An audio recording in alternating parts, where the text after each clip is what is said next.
now for our next talk. Ako excited dito along with my friend over there. For our next talk, this is also an essential topic because we're gonna talk about the mental blueprint for success. What needs to be in your mind? What needs to be in your mental capacity? What needs to be laid out? So our speaker is an entrepreneur, former travel show host for ABS-CBN, a Pinoy Big Brother Season 2 standout, and founder of Persia Grill, Kite Kebab Bar, and Izakaya Hamachi. Soon, they will be opening a business hotel in Makati, Buendia. He is the dynamic entrepreneur. Ladies and gentlemen, may I present to you Kian Kazemi, founder of Persia Grill. Good afternoon. Thank you so much. Maraming salamat. Hi guys. Dami naman tao dito, grabe. Kamusta kayo? So thanks for making time for all the people that are here. You could have been anywhere in the metro, but you chose to be here today in SMX. So thank you for your time. And I want to give a shout out to David Abranilia for starting this, the founder. God bless you, David. So, guys, I'm here to just share a quick story about my life, and I hope my beautiful struggle, I call it, can inspire you guys because we started from the bottom, now we're here. Okay, let's start the mental blueprint for success. So, I believe in owning your time. If you own your time, you own your life. So, yun yung pinaka-valuable na currency. Kasi yung negosyo, pag nawalan ka ng pera, pwede ka naman bumawi eh. Sometimes you make some money, sometimes you lose it, but you can always make it back. But time, once you lose it, you can never, have that back. Okay, let's continue, guys. Next, please. So I learned most of my lessons from real life experiences. So my dad is an immigrant from Iran and my mom's a Filipina. I'm born here, assembled with imported parts, but made in the Philippines. And hindi ako nag-excel sa classroom, pero pagdating sa totoong buhay or real life scenarios, sanay po kami sa creating wealth out of service, uh, out of needs of people. So if you want to get wealthy, you have to provide a service or a need that people can depend on na kailangan ng tao. So imagine kung 10 million, there's 10 million people in your community. Nakagawa ka ng isang negosyo o isang serbisyo na piso lang bawat tao. May 10 million ka agad yung kita mo. Pero hindi instant. There's no such thing as get rich quick, get rich overnight.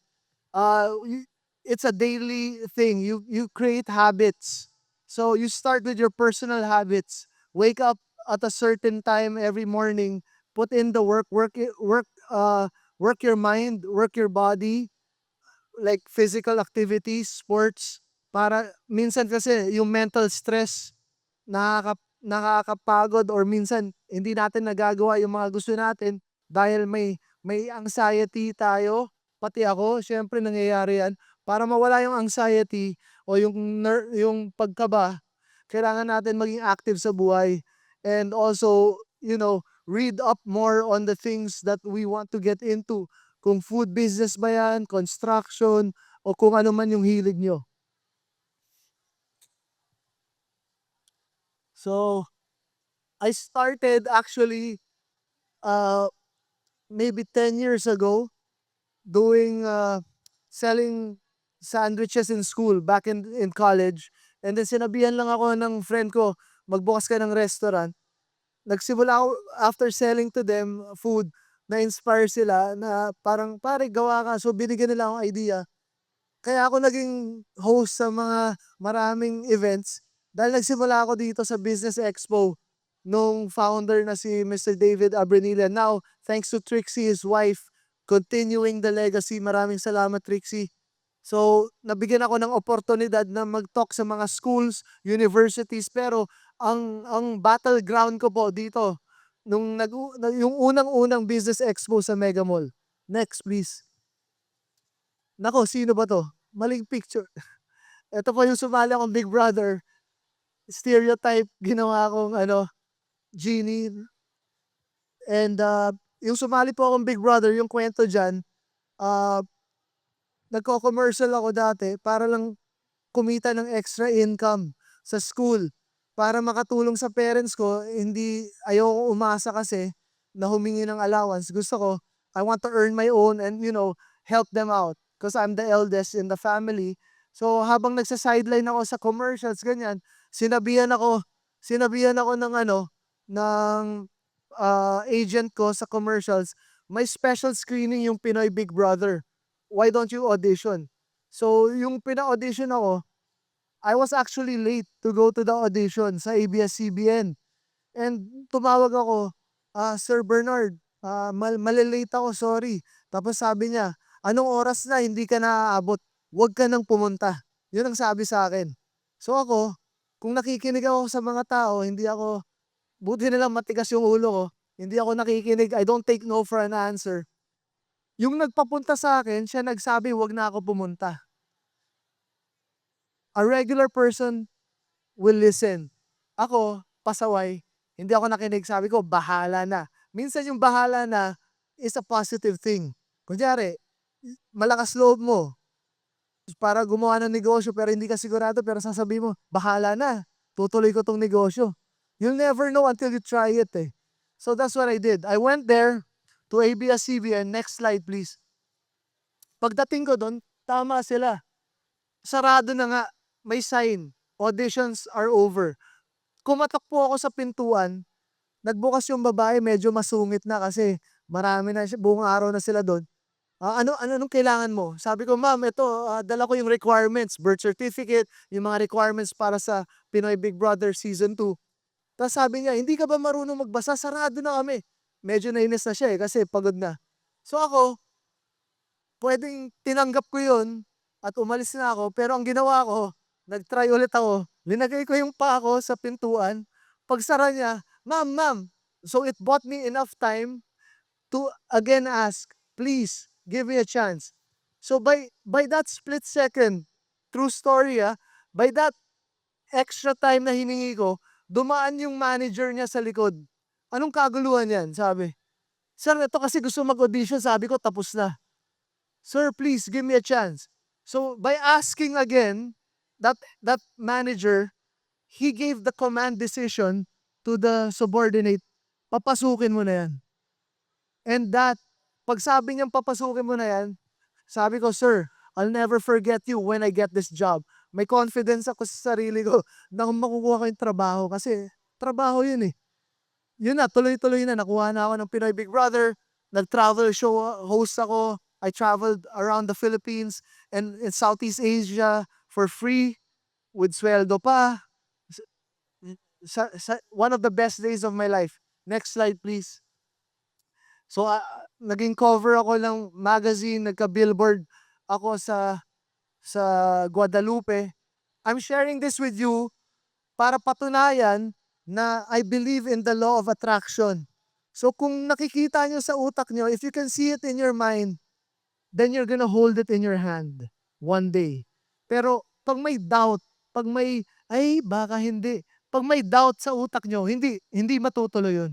Kailangan 100% confident ka na makukuha mo yung resulta. Ako, nagtiwala ako. One day, pangarap ko maging nasa cover ng magazine. Pangarap ko magka-billboard. So, nagkatotoo siya kasi naniwala ako, pero I put in the work every day. I go to the gym. I try out. Talaga siyempre hindi ka lang mangarap tas nakaupo ka nanonood ka ng Netflix. Hindi gagana yon. Yung pangarap, alam mo ibig sabihin ng luck? Sino dito alam yung ibig sabihin ng luck? Luck.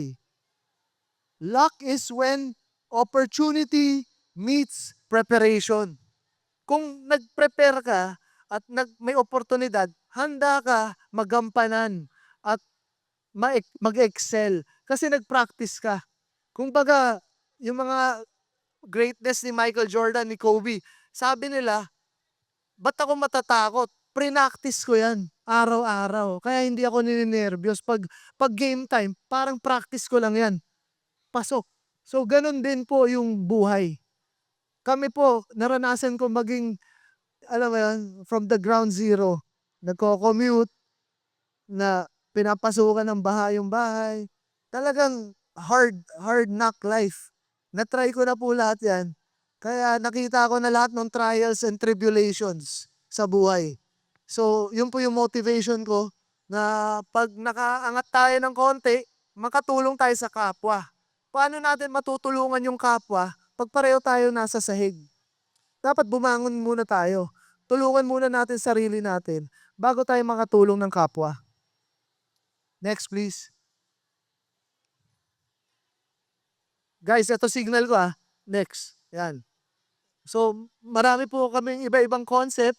Pinoy Big Brother, tapos napunta na sa iba-ibang brands namin, catering, and then, ito po yung mga core values na paniniwala ko.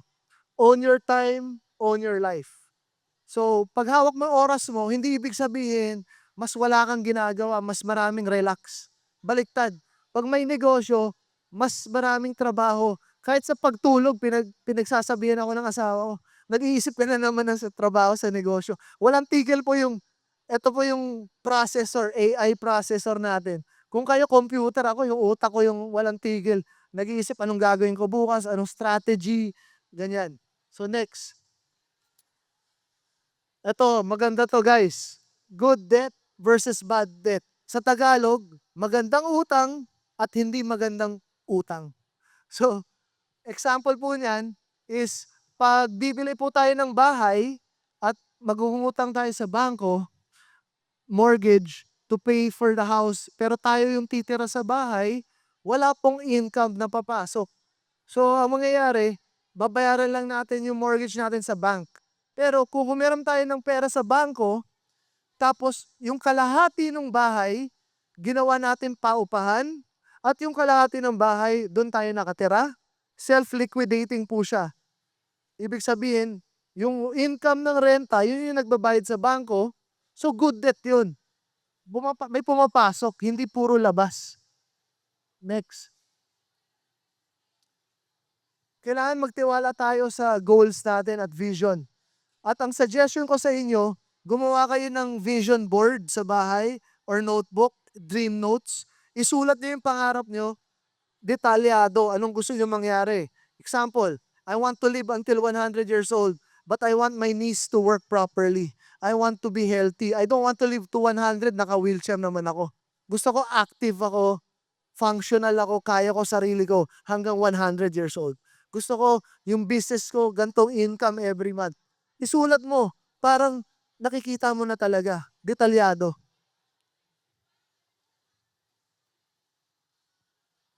Yan, yung negosyo, pwede magsimula kahit saan. Pwedeng walang overhead muna, hindi muna kayo magre-restaurant. Muna, magbenta kayo galing sa bahay for takeout, yung mga ganon. Yan yung sinimulan namin. Yung nagbebenta ako sandwich sa school, sa bahay po galing. And don't be afraid to fail. Huwag kayong matakot na magkamali.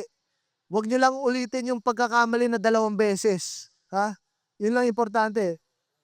If you make a mistake, don't make it twice. Learn from it, fail forward, mas malapit ka sa finish line. No one in history has ever succeeded all the time. Even the incoming President Trump, he has the greatest political comeback story. Nanalo siya ng 45th president, tapos natalo siya ng 46 ni Biden, tapos ngayon, boom, balik na naman siya sa White House. Ganon po yung up and down po yung buhay. Ganon kahit saan. Yan po yung nakikita. Katulad ng Pangulo natin ngayon, di ba? Maraming pinagdaanan yung pamilya niya. Ngayon, balik Malacanang. Ganon po ang buhay, up and down. So, walang perpekto. Next. Ayan, etong boss ko. Etong idol ko, ang dad ko.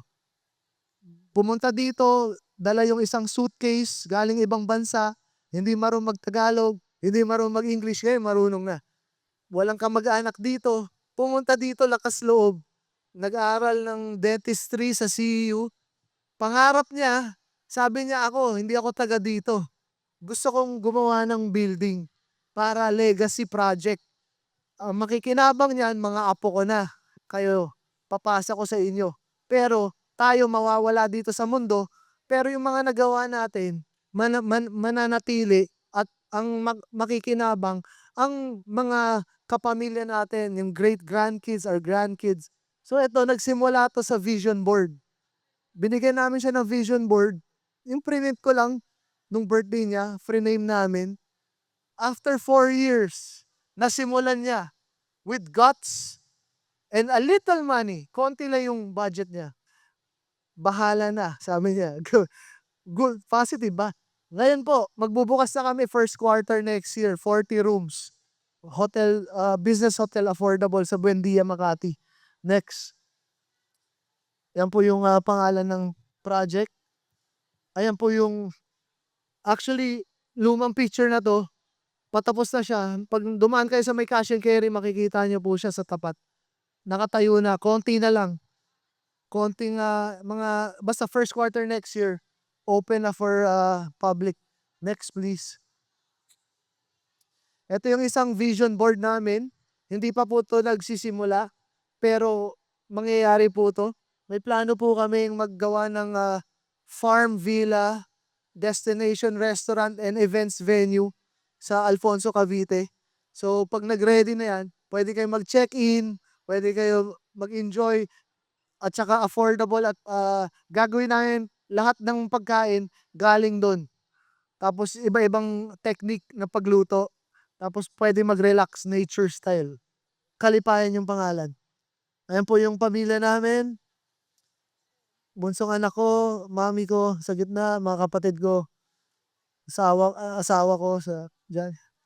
Sinishare ko lang. Ito, true story to guys Ang buhay, kailangan pag may negatibo sa buhay nyo, layuan nyo na.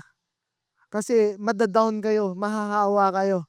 Parang cancer yan, mahahawa kayo. Layuan nyo, sabi mo, excuse me, dun kayo sa positive sa buhay. Okay, next. Next, mga kids ko. 4 na yung anak ko. Ito, I hate heights. Takot ako sa matataas. Pero sabi ko, pag takot ako, kailangan kong gawin. Isang beses ko lang gagawin ito, hindi ko na ulitin. Skydiving sa Dubai. Pinaka umangat yung lahat ng kaluluwa ko lumabas sa katawan. I'm so scared of heights, I had to conquer my fear. That's why I did this. I do things that people say I can't do. I do things people say that I'm scared of. I have to overcome my own self. I'm competing against myself or the man in the mirror. I have to be better than yesterday. Sa Dubai po yan. Nung pandemic, marami kaming ginawang pagbabago.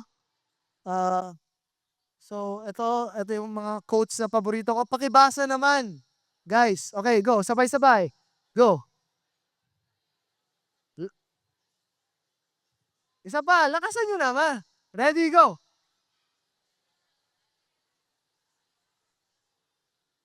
Tuwing meron tayong mahirap na sitwasyon, meron dyan mga posibilidad na pwede tayo magtagumpay. Next. Yan, gumawa kami mga ready to cook. Naging top 5 kami sa Lazada sa mga products namin noong pandemic. Yan, pakilakasan guys, go!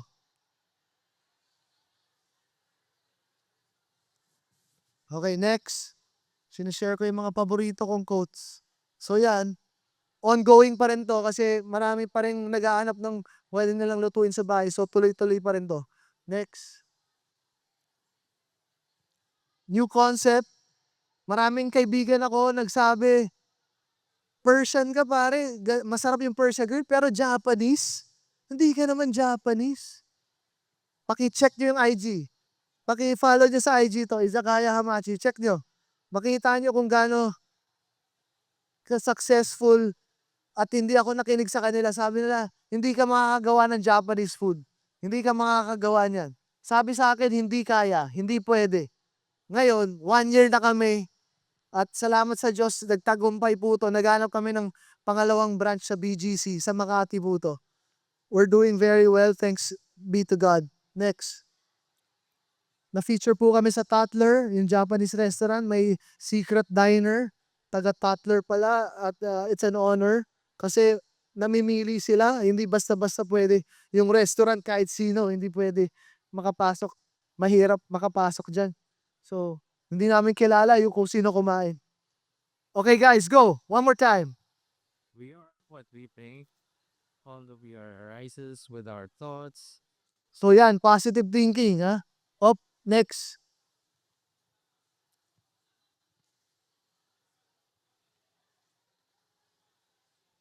I believe in this. I hope if you believe in it, if you learned something, thank you. If not, live your life, man. No love lost. Next. Guys, louder. Every more taste that always. Yung iba, sobrang safe. Sobrang safe sa buhay. Ayaw mag-try ng bago. Pero hindi talaga sila buhay. They're living in a small area. I'd rather, ano? Ano yung sabi din?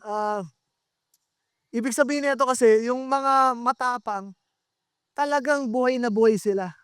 Pero yung mga takutin, parang hindi sila namumuhay ng tama kasi limitado sila sa capacity ng pag-iisip. Next. Maganda pa, maganda to. Find your purpose or you're wasting air. Sayang yung hangin na hinihigop mo kung hindi mo ginagawa yung gusto mo. Okay? So please, quit the job that you don't enjoy, do the job that you want, and make it happen. So that's my formula for life, guys. I'll wrap it up. I'm Kian Kazemi. Maraming salamat. Please follow Izakaya Hamachi on IG para everybody happy. God bless. Maraming salamat. One more time for Mr. Kian.